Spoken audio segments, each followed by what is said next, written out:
and we are so honored. We got one of the guys with the longest tenures on top of this business, and that's none other than Bob Holly. Bob Holly, welcome to the Undisputed Wrestling Show.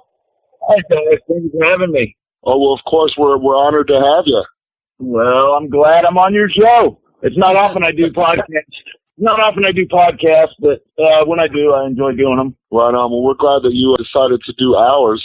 One thing we like to do when we have someone on is kind of go through their career a little bit and talk about the different things that they've done. And you've had an outstanding career, a 15-year tenure with the top company in the business, period.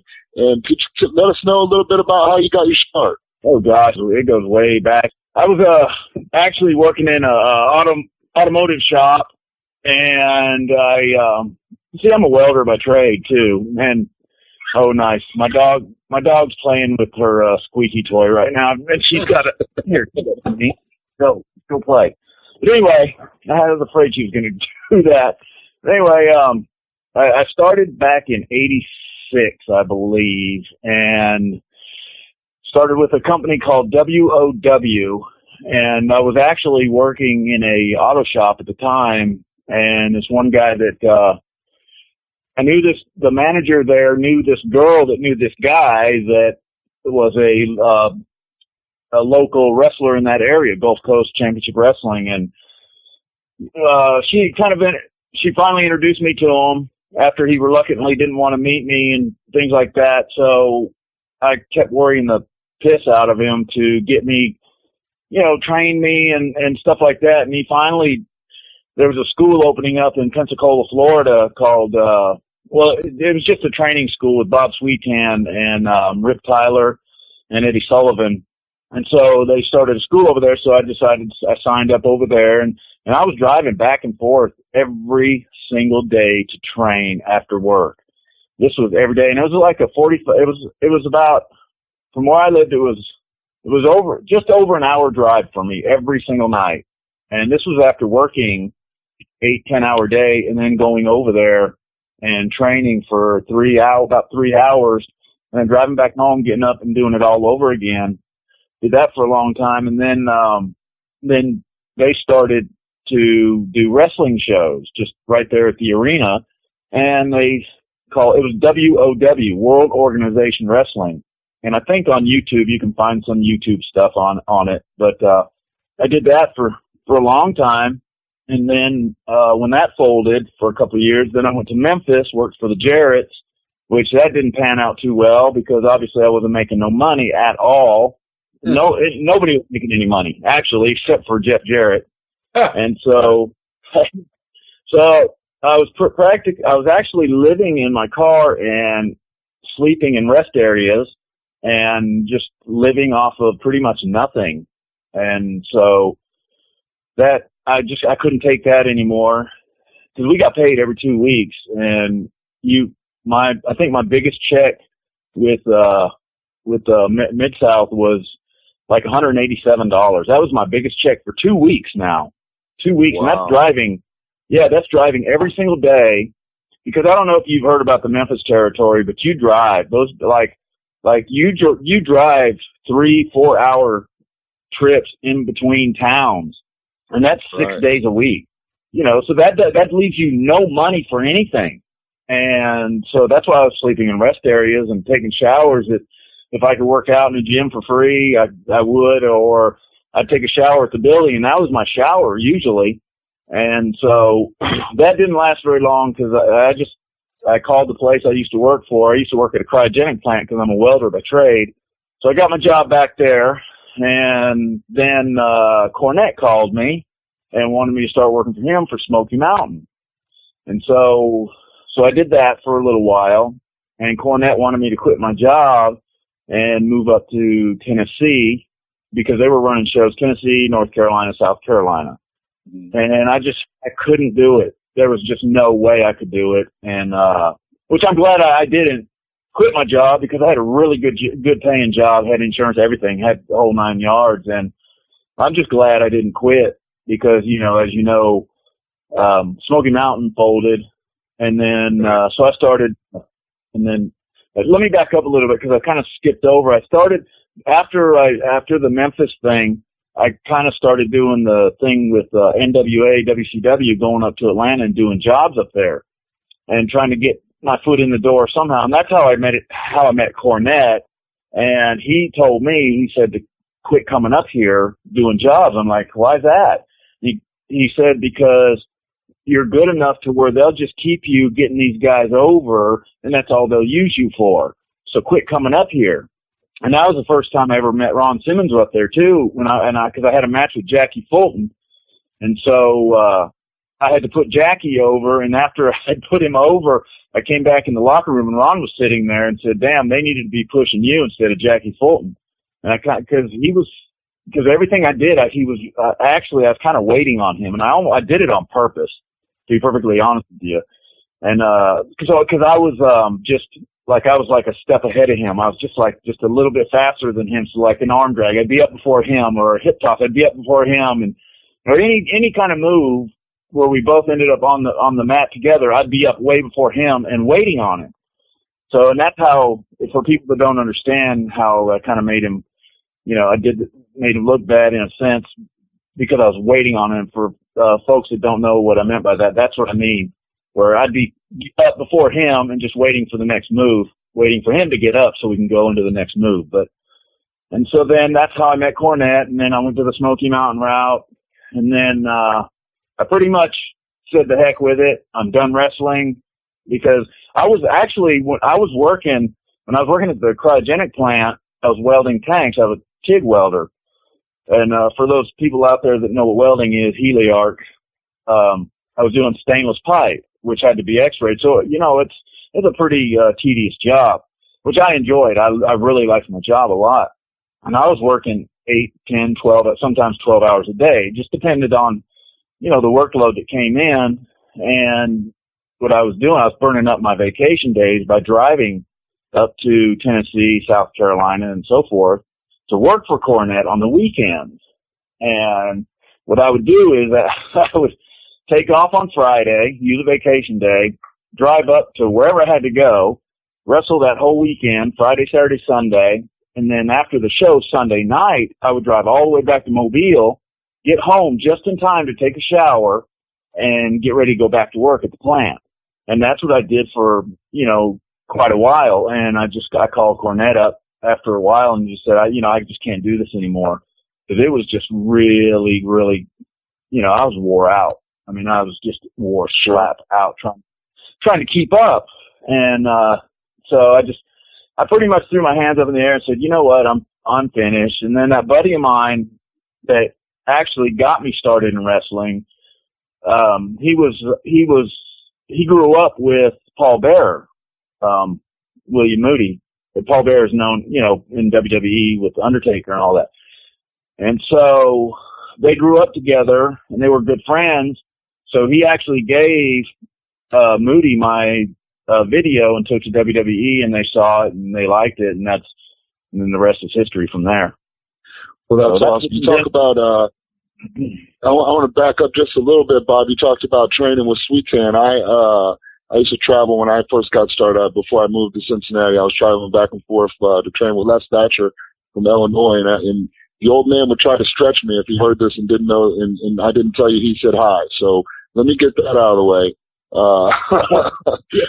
Yes, that's how you do it. Yeah, right. Bob Sweetan, let me tell you something. For these guys, like Bob Sweetan was one of those guys that he didn't play. He put me through the ringer. I mean, he did everything he could do to try to get me to quit, and I wouldn't quit. I was one of those guys that just wouldn't give up. They literally beat me up almost every day.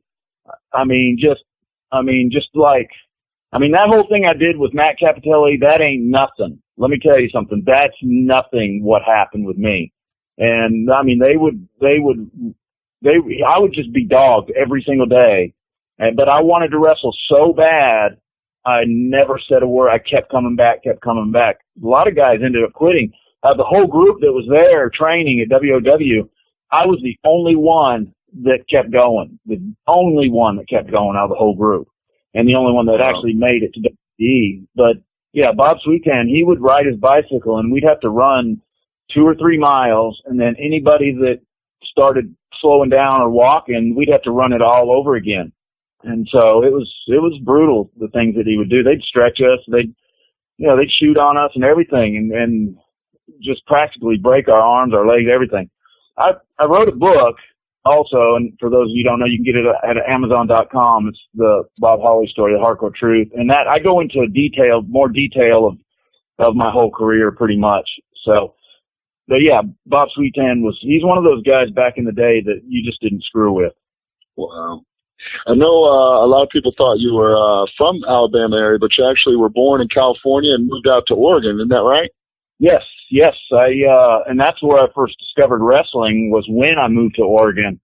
I had no idea wrestling existed when I was a kid. I didn't even know. I was big into, because I was born in Glendale, California, and I lived in the Ventura area, and the roller derby was big back then.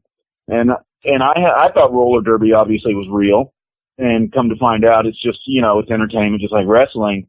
But hell, I didn't know that. And I thought, that's what I wanted to do. I wanted to be a roller derby guy when I was a kid. And then, my family, we moved to Oregon, and then I discovered, big time wrestling out of Sacramento, California, where they had Pat Patterson, Bob Roop, Mr. Saito, all those guys like that. And I thought I was like, oh my God, this is it for me right here. Cause I like physical stuff. Just like roller derby, it was very physical. And anything I did as a kid, everything I did was very physical. And all the trouble I always got into was it always had something to do with being physical. And you could read between the lines there if that'd tell you anything. And so, and then I discovered, because we finally got cable, and so that's when I discovered big time wrestling out of Sacramento. And then later that night on Saturday at 8:30, Portland Wrestling came on. And that, you had guys like Roddy Piper, Playboy Buddy Rose, Jesse Ventura. Oh my God, the list of the who's who of wrestling has been through the Portland area. So for sure. It was an hour and a half. It was 90 minutes. And it was a great program. And so that's all I ever wanted to do. That's all I ever thought about. And then after I graduated from high school, I ended up moving to Alabama, and that's how I ended up getting into wrestling, by moving to Alabama. So, awesome. Did you play any sports growing up? No, I didn't. I had to work. My stepdad made me work. And that's something else I talk about in my book too. I've pretty much been working ever since I was old enough to work. I've been working. I'll put it to you like that. So, well, you can tell that you have a hard drive and a really good work ethic. We are the Undisputed Wrestling Show. You're listening to us on the Angry Marks Podcast Network. I'm going to pass it over to one of my co-hosts, Q-Ball Carmichael. You got anything for Bob Holly? Sure. Hey, Bob. It was good to see you again at WrestleCade. It's been a long time. I think last time I saw you, I had hair. Last time I saw you, I didn't. Right. Tom Brady took me and a couple other guys up there a lot in 96, 97. Then he left, and then we stayed and got a lot of work from Jim Cornette up there. So I ran into you a few times. Bob, I want to ask you something. You look like you're in the best physical condition of your life. I mean, you were, I remember when you took that time off originally up there, you were off for a few months and you came back and you were jacked. And everybody was like, whoa, you were just big. But steroids. It's called steroids. Okay.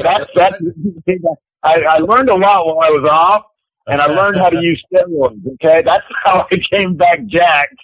So. We all did.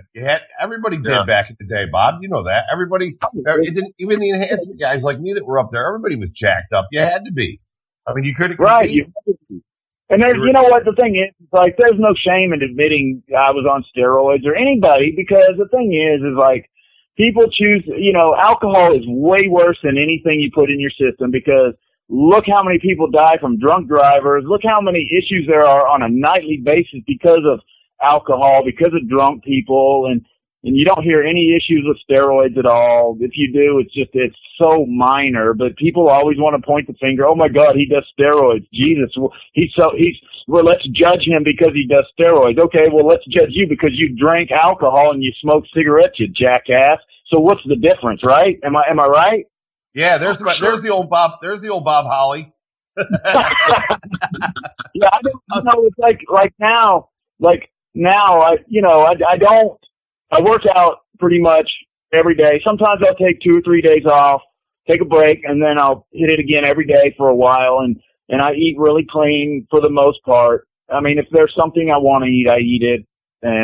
But for the most part, I eat very healthy. I get up every morning at 4 a.m. and I make an egg white omelet for me and my wife, and we have Ezekiel toast, and then we'll go to the gym, and I usually have, I'm not exaggerating when I say this, I have at least 7 meals a day because my metabolism is so fast. I'm not on anything. Obviously I'm not, because I've lost, like, since being off the gas, I'm like 15 pounds lighter, somewhere around there, between 10 and 15 pounds lighter, but I feel great.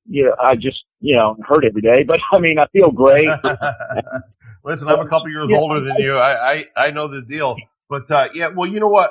Healthy to me is the lean off the gas look, somebody who's eating right and training their body as much as they can and stuff. And you really look that way. And, I got to tell you, Bob, and it's no surprise to you that back in the day, and I understand why, because even the little bit of time I spent at WWF back in the day, man, the first time I got up there, I was like, holy crap, you can cut the tension in the air with a knife. I mean, it was, everybody felt like their job was on the line every single night, and it was very tense.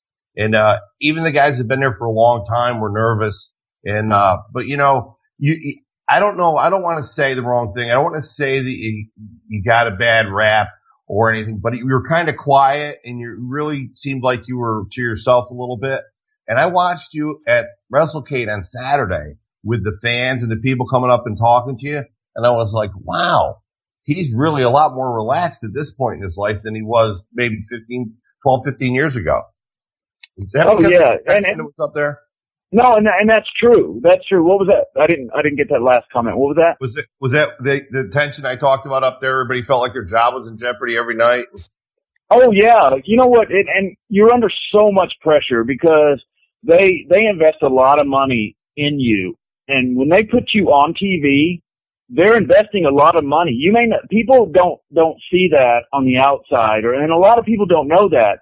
But when they take you and put you on TV for those few minutes or for however long you're on TV, that's a lot of money they're investing in you. So they want to get their money back out of you. So you're under a lot of pressure. There's a lot of stress, and you're absolutely right. A lot of tension because you have no friends in that locker room. You do, but you don't. Right. And everybody, if you're the world champion, everybody's wanting your job. So right. as you go through the pecking order, the guy below you, he's wanting your job. And it felt like to me, every time I was in that ring, no matter how long I was there, didn't matter if I was there for 1 year, 10 years, or 15 years. Even my last couple of years there, I felt like I was on audition every single night still. Every night. And that's crazy. And it's a pressure cooker. And people wonder, yeah, I was quiet in the locker room and stuff because you're going through a lot of stress because you're gone so much. And then you have your personal life at home and you're dealing with all that. People don't understand the things that the talent goes through on a daily basis. And they have to nowadays you have to be friendly to everybody because it's just the way society is now, and because of social media and everything, and it just gets out. And because it's not, I just don't think it's good for your character if you treat people poorly nowadays. Right. Back in the day, during the Attitude Era, you could be your character in and out of the ring and get away with it. Now you can't. Right, exactly. Because of the way, sponsorship and stuff like that, and they're looking at you like you're a product. They're looking at you like you're somebody everybody has to look up to. Sure. So, but I enjoy talking to the fans. I really do, because in WWE it was so different because they put you out there for a meet and greet. And it's like, hello, okay, you're done. Take a picture, go. Next one, hello, take a picture, go. Hello, take a picture, go. Like now doing the independent stuff that I do and things like that, I get to, there's actually, it's no stress. And that's why you see me talking to everybody and taking time with everybody, because people can finally get to know the real me, not the character hardcore Holly. They get to know Bob Howard. Right, right. And I think that's a testament to you too, you know, but I know it's a lot easier when you're out there in independence. You know, Bob, it's kind of ironic you mentioned about roller derby. I was raised in upstate New York, and I actually went to wrestling school in Hawaii at my Vias in '83, and then I spent 10 months with Luthez in '88. So I know about getting beat up and stretched, but I wanted to be in the roller derby too. I went to California for a year. My stepdad got a job out there, so of course we moved out there. And I used to go see the T-Birds and the Kansas City Bombers. They would play at the LA Coliseum or somewhere, and my stepdad would take me to those, and I was hooked, man. I was gonna be a roller derby star, and then I saw wrestling, and I said, "This is even better." Yeah, right. The LA T-Birds and the Kansas City Bombers. Yep. I don't know. You remember Ralphie Valdez? Yes. Yep. Yeah, he was a big baby face. He was a huge baby face. Yes, he was. Yes, that was good stuff, man. That was good stuff. Oh my God, it was. You know, they had me hooked. I really was. And then I when I was 9, my mother started screaming for my dad. We're back in New York. Started screaming for my dad. He runs in the living room, and Fred Blassie's jabbing a pencil in some guy's head on the old WWF show. And she tells my dad to do something about it. My dad says, "What do you want me to do?" And I saw my mother react like that. And to me, it was all over, Bob. I said, I know I'm going to go be a pro wrestler because I've never seen my mother act like a fool like this before. So it was the reaction. Wow. Yeah. So a lot of similar stuff in the background. The stepdad that made me go to work at age 13 years old, he dropped me off the farm the day after school, and he picked me up the day before 2.5 months later. And I didn't see any of my family. I worked 15 hours a day on a farm 7 days a week. You sure we didn't have the same stepdad? Yeah, you know what? I think if we didn't, they were brothers. We're related some way or another. I know, man. It's just too crazy. Hey, listen, I don't want to hog it all. Let me pass it over to Zane because I know he's got some questions for you, Bob. Always great talking, man. Great talking to you too. Bob, this is Zane Paisley. Thanks so much for coming on. Before I start asking any questions, I want you to have an opportunity to tell our listeners how they can follow your career, what your social media platforms are, and also if you can please give another link to your book available through Amazon. Yeah, my book is called my book's called The Bob Holly Story: The Hardcore Truth. And for the listeners that haven't got it, you can get it at Amazon.com. It gets, and you can read the reviews and stuff. It's funny because I thought I'd get several bad reviews and get blasted, but it is an overwhelmingly surprising, actually people just really like it. And it blew my mind. And that's a credit to Ross Williams who wrote the book. But, I only have Twitter. That's the only social media I have. And you can follow me at the Bob Holly. And this is something I do. And I talk to everybody that, if you say something to me, I promise you I will answer you. I may not get to it right away, but I will get to it.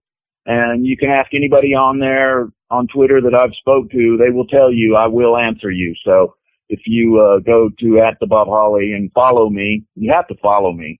You just can't just ask me a question and not follow me. You've got to follow me and then do your question.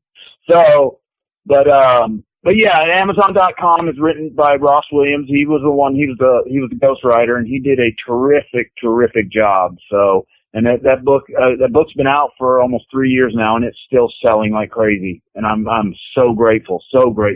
And I'm grateful to everybody that has bought my book and that has read it. And I appreciate it from the bottom of my heart. And I thank everybody.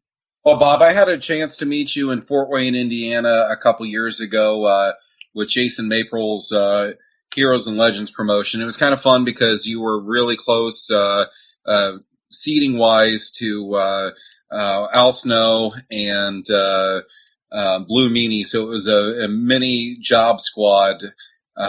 reunion there. Bobby Heenan was there that night. Did you have an opportunity to talk with Bobby Heenan that night? No, I didn't. You know what? I was with Bobby Heenan.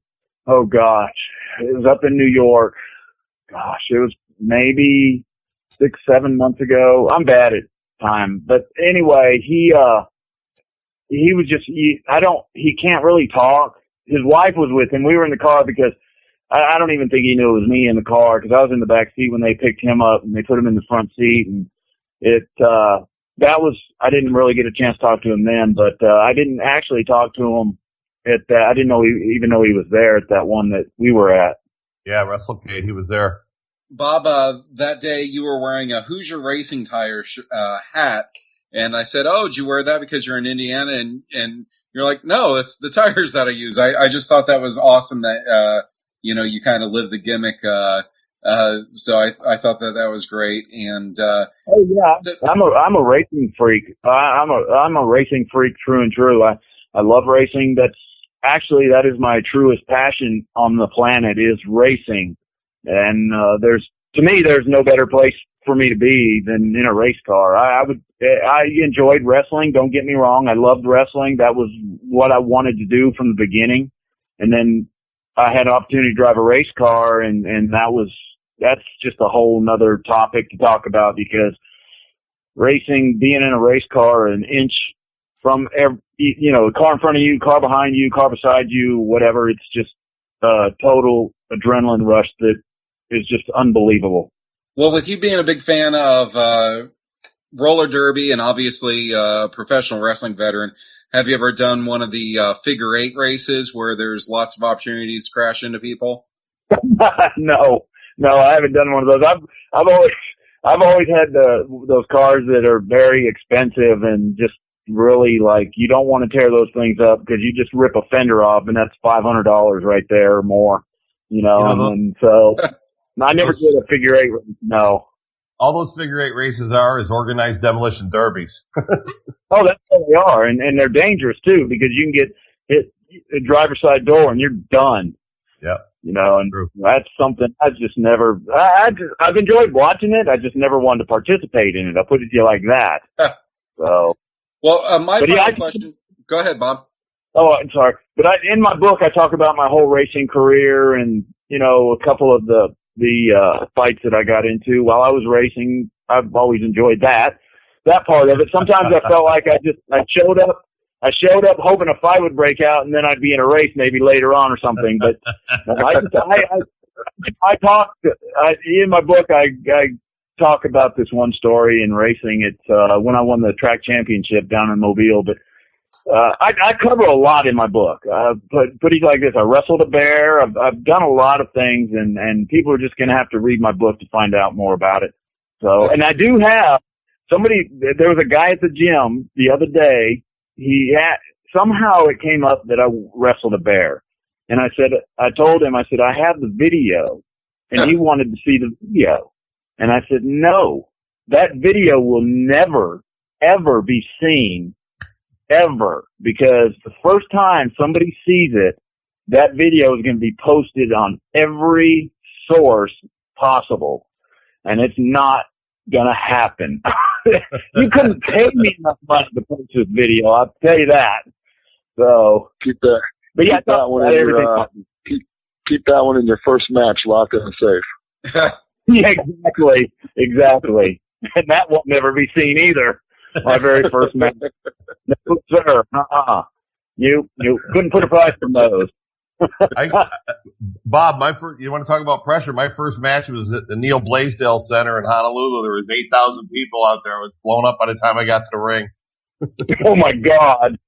Hey, let me tell you something. You probably, but you knew what continuity was, I'm sure, and how to put on a good show. Me, I didn't know. I didn't know what continuity was.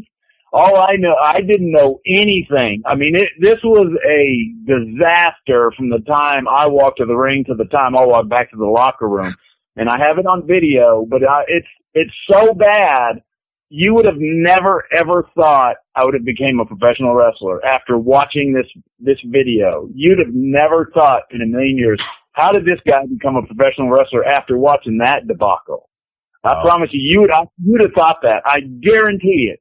I was the worst of the. I probably, if you put the worst in a top 10 category, I guarantee I would have been tied for first, or I've been buying first. That's how bad it was. I kid you not. I kid you not. My drop kicks were waist high, and I would, for some stupid reason, I would clap my hands before I would drop kick the guy in the waist. If that gives you an indication of how bad it was very bad. It was bad. Oh my God. That's funny. Hey, Bob, do you still have the academy, the wrestling academy?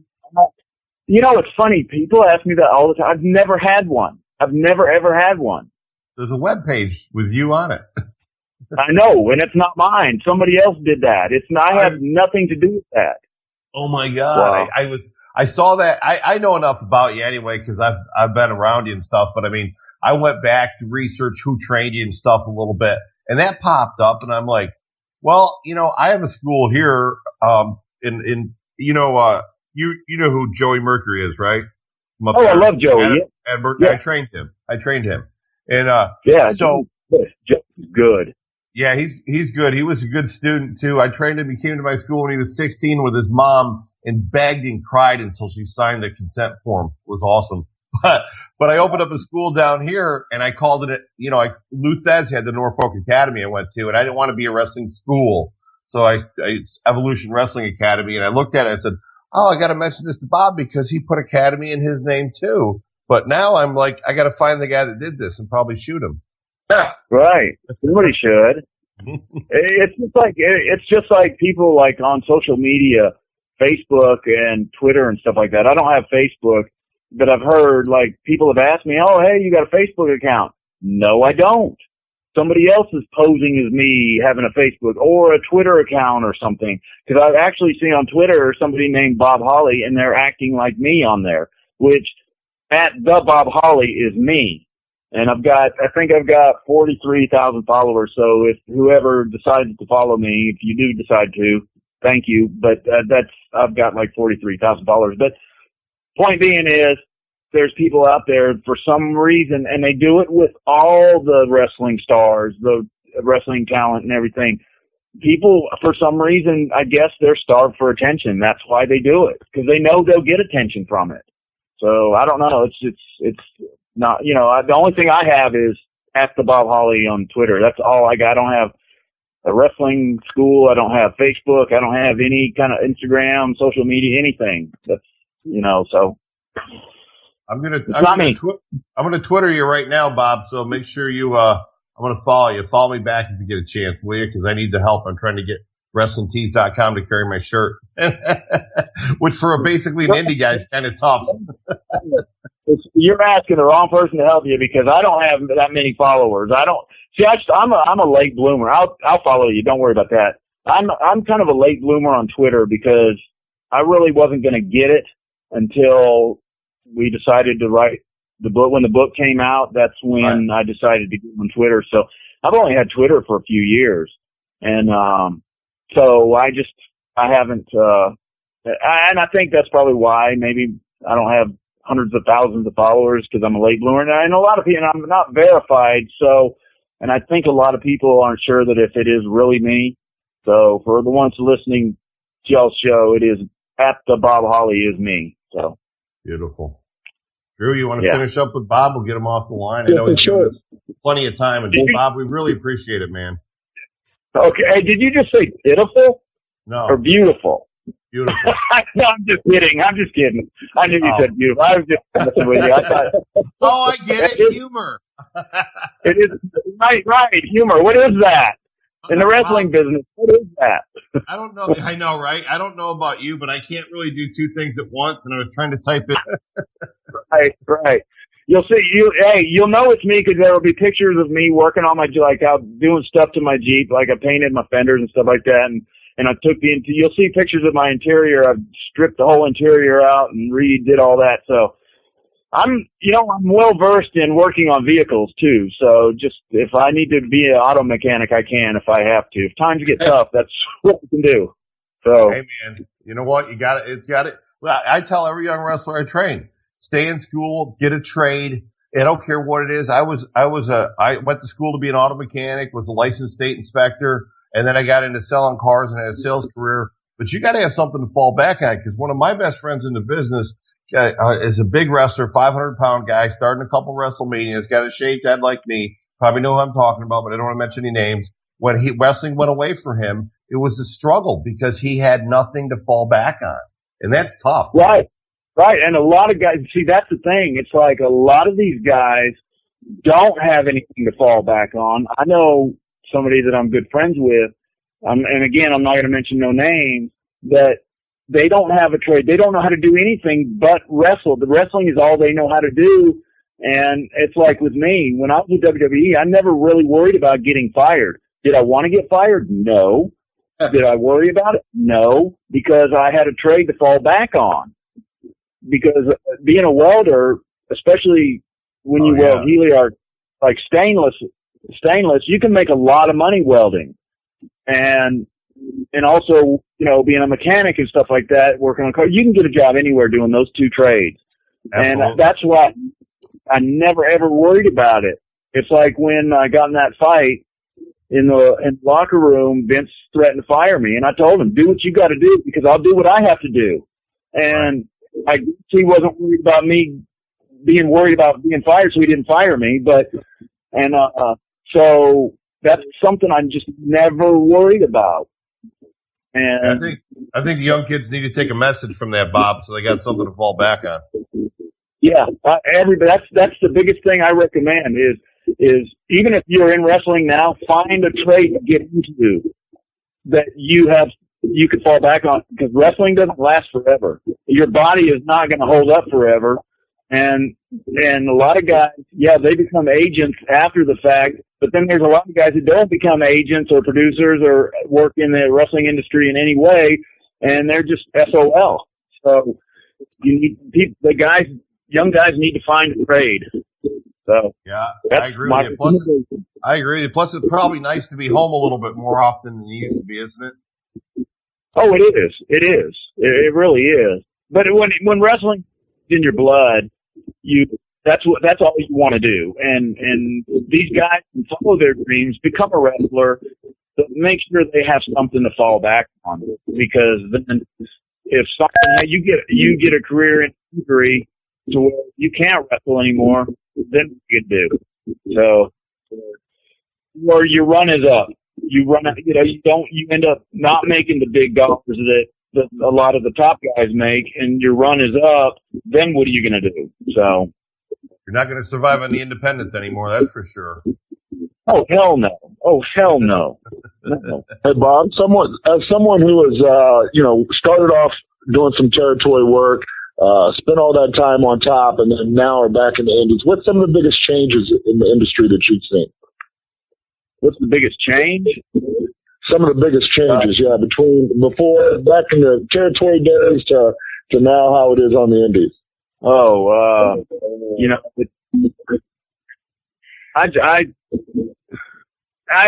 don't watch the product anymore, really. I haven't watched Raw. I really don't know what goes on pretty much. I do know and this is my opinion, I really think the whole thing with PG thing has hurt the product. I really think that's hurt it.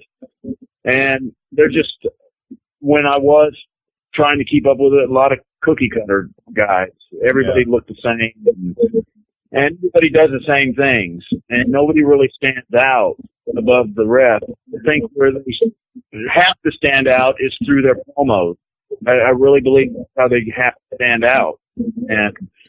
But as far as a big change, it's just everything's so much more political. I mean, things were really political back in my day when I was there, but I think it's even gotten worse because you have so many people get offended over the smallest, simplest things, and you just, I don't know. It's hard for me to say. I'm just going to say it's hard for me to say because I don't know. I really don't know because I'm not there anymore. And well, more so just in general, as far as the wrestling business, traveling around now, doing the indie shows versus, you talked about working 6 days a week in the Memphis territory and such. I know that the business, to me, I've only been in for 15 years, and for me, one of the biggest changes is just the protection. How well, now anybody who can afford to buy a pair of boots and pay somebody to train them can get in the business. So just kind of in general is more so what I was looking for there. Oh yeah, if you got money to pay for training, and like you said, you order a pair of boots and a pair of trunks, and all of a sudden you're a wrestler and throw you out there. And the guys they think that they actually think that doing a moonsault off the top rope or doing a gainer off the top rope is going to get them over, or doing all these fancy freaking moves is going to get them over. That's not going to get you over. You're wow the crowd, sure, because the people still don't know who the hell you are, and if they can't connect with you and don't know who you are, you will never get over. So, and a lot of guys think I'm just going to go out there and just go 100 miles an hour and, yay here, yay there, and people are going to love me. No, it don't work like that. The crowd has to know who you are, and they need to connect with you through your promos, through your personality, and that's how you have to do it now, especially nowadays. That's what I always said, Bob. I said, the business is about transitions in psychology. Wrestling moves are only a means to an end. You got to connect with those people. That's right. You go out there. I can go out there.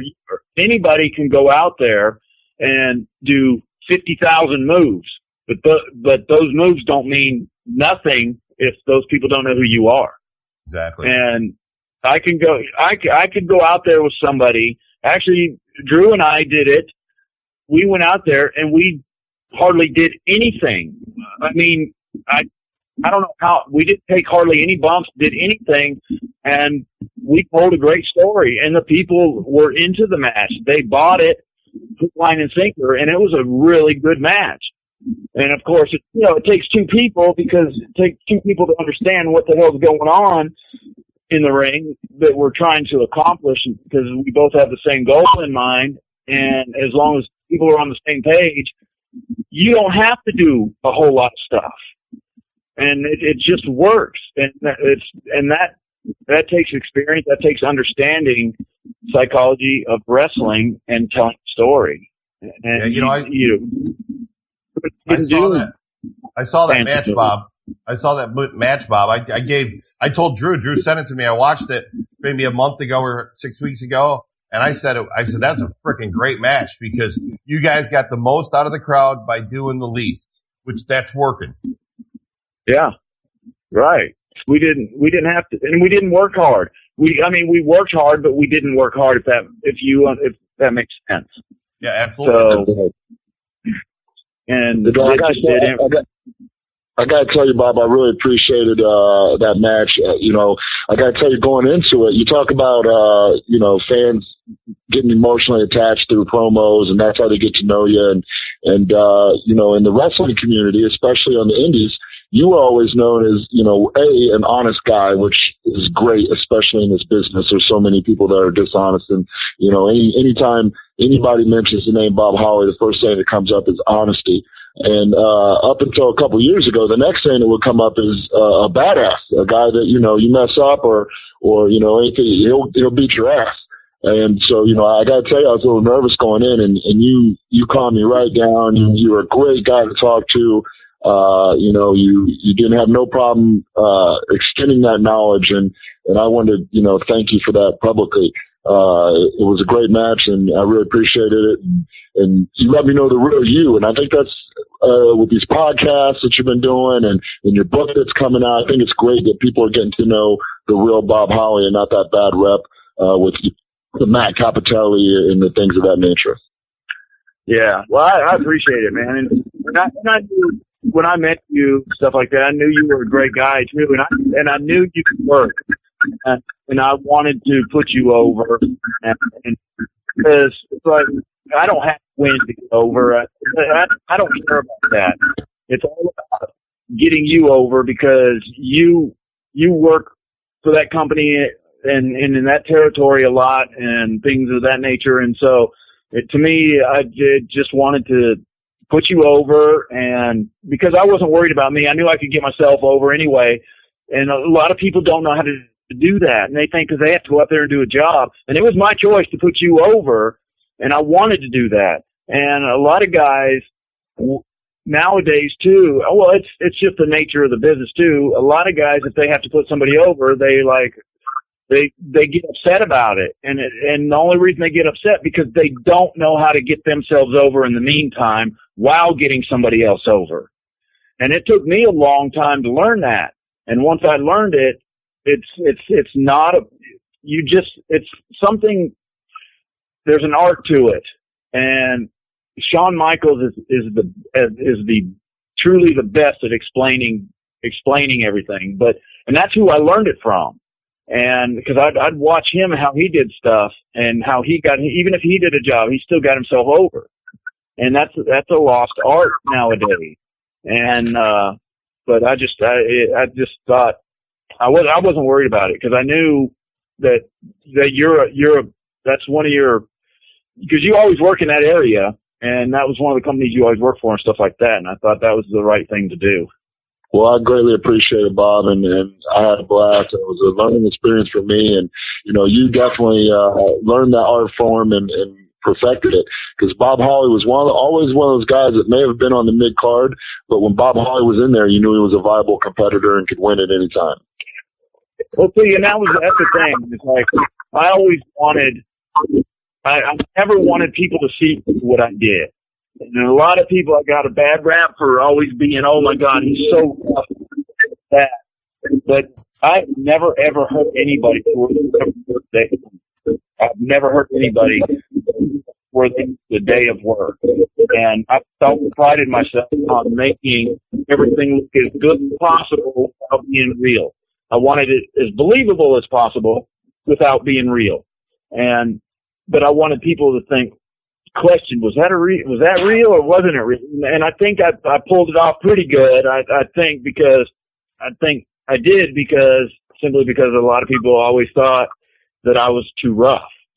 But the thing is, nobody ever complained about working with me. And a lot of times too, people will say, oh, you were a bully, you were this, you were too rough in the ring with these guys, you get in there, take advantage of them. If that was the case, I promise you I wouldn't have been working for WWE for 15 years. If that was the case. I went out there and roughed people up and hurt people like the internet says that I did, I would have been working with WWE. Vince would have never kept me. I promise you that. Right. And so, Bob, I don't know about you, but when I got brought in the same way you did. I got punished for, 10 weeks before they started to figure I wasn't going to go away. And my heart was in wrestling. Then they started to actually work with me and train me. And then, it was really, really the same thing at TUWS. They just was tough. They wouldn't put those guys in jail that trained us, Bob. They would put them under the jail. And, right. What I think that did is it took the guys that didn't have that passion and that heart for this business that were willing to do anything. Like you said, sleep in your car, rest areas, just survive. You were okay just to survive because you were doing it. And, if people were put through that today, there'd be a lot less guys in the business. There'd be a lot less guys couldn't handle it. And they couldn't handle it because we were on the road too. Also, we were on the road 30, 40, 50 days at a time, double shots on weekends. Guys couldn't handle that today. There's no way. There's some that could, but I guarantee most of them couldn't. Most of them couldn't. So it's changed a lot. It really has. A lot of guys, I don't know. I think they pamper guys too much these days, but that's just because of the society, the era that I'm up in and stuff like that. So it is, and things change and evolve, and you have to grow with the times. And it's the way it is. A lot of these guys, they won't accept that things are changing, and they're stuck back in the 80s or the 90s, and that's got to evolve. That's just life. And so you have guys just pissed off about it, and it is what it is. Right. I agree. This is the Undisputed Wrestling Show at AngryMarks.com, the Angry Marks podcast. We've been speaking with Bob Holly. Bob, I'm going to say so long for now. It was nice to see you again at WrestleCade. It was great talking to you, and we got to do a little research on those stepdads. That's right. Yes, for sure. And hey, guys, thanks for having me. I really appreciate it. I'm very grateful, and I just want to tell everybody listening, for the ones that always stuck by me and supported me, I thank you out of my heart. Very grateful. Very, very grateful to you all. And go to Amazon.com, check out at the Bob Holly, or I'm sorry, hold on, I got that back. At the Bob Holly is my Twitter, and Amazon.com, Bob Holly Story, Hardcore Truth is my book, and I think you'll enjoy it. And if you don't, please let me know. Let me know either way, whether you like it or not. I'm gonna buy it. I'm gonna order it tonight. Okay. All right. Well, I appreciate it. Thank you. Yes, sir. Well, Bob, thank you so much for coming on. I greatly appreciate it. It's been an honor to get to talk to you tonight. I know you don't do a whole lot of these, and I really appreciate you choosing to do ours. Yeah, man, no problem. No problem at all. Like I said, I wanted to do it as return the favor to you and stuff like that, because you were just so nice to me when I met you and stuff like that. You didn't judge me, and that means a lot to me. So thank you, and I would love to come back on your show again sometime when you guys, another guest or whatever. But anyways, I'm just shout. We'll work out, and I will be back on. And thank you so much for having me. I really appreciate it. Very grateful. Thank you, Bob. It's been a pleasure, buddy. Appreciate it. All right, guys. Thanks. Later. God bless. Bye. Well, that was a home run. that was a grand slam, wasn't it? Yeah, that was.